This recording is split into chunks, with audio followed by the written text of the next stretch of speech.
Today I'm going to be introducing you to the D&P IRF Tool version 6.0. The purpose of making these videos is to familiarize you with version 6.0 of the IRF template. There will be a total of 4 videos where I'll walk you through the different tabs within the IRF tool, giving you a short tutorial on how to fill it in. If you still have questions after watching these videos, do refer to the IRF website for a host of resources, including the allocation criteria document, the latest version of the data verification protocol, and an introductory video on the IRF. You can also contact the Proforest team at ndpe-irf@proforest.net.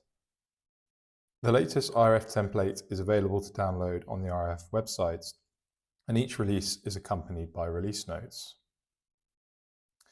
So, first things first, if you didn't already know, the IRF is a monitoring and reporting tool for Palm. It is designed to help supply chain companies systematically understand and track progress in delivering their NDP commitments across the whole production base, connected to the volumes that they buy and sell. It helps companies recognize gaps with the volumes that are still not delivering on NDP and what actions can still be taken. The template that I'm showing you right now is version 6.0 of the IRF, which is updated from version 5.8. And there are some main differences between these two versions. The first difference is the introduction of different sources of FFB for which progress should be captured. The sources are directly managed areas, independent plantations, and independent smallholders, which compared to version 5.8, which used to be just own estates and third-party suppliers. Also, there is more detailed disclosure on TTP for the respective FFB supply bases. Thirdly, there has been expansion on questions for NDP progress for independent smallholders. And finally, the results tab now combines no D and no P into one profile, and progress is shown for the different FFB production areas.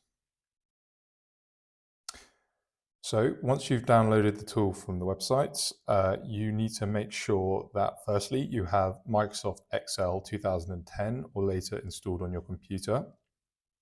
If the workbook is opened in an earlier version of Microsoft Excel or saved in an earlier file format, there will be a significant loss of functionality and you won't be able to export your results. Upon opening the documents, make sure to enable editing, as I am doing here,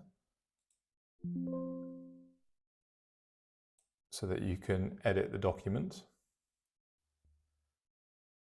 And also enable macros when prompted to do so. If macros are blocked by your computer, as they are here for me, firstly, close the file and right-click on the file wherever you've saved it in your File Explorer. Click Properties, then go to General, and at the very bottom here you should see Security, which you need to press Unblock, and then you can just press OK. Now, when you reopen the file, open it as in edit mode, you will now see that macros have been disabled within the document, but you are able to enable them. Okay, so when you open the file, you will see there are 4 tabs in the tool. The first tab we're looking at is User Guidance, and this tab introduces the tool, giving key file information, instructions on how to fill it in, key resources and support, troubleshooting instructions, and a glossary of key acronyms. The other tabs in the tool, Supply from Mills, Supply from Refineries and Traders, and the Results tab, will be covered in future videos in this series. The relevancy of these tabs varies from company to company. If you are just sourcing directly from mills, then you need to fill in the first tab. If you source solely from refineries and traders, then you fill in this tab.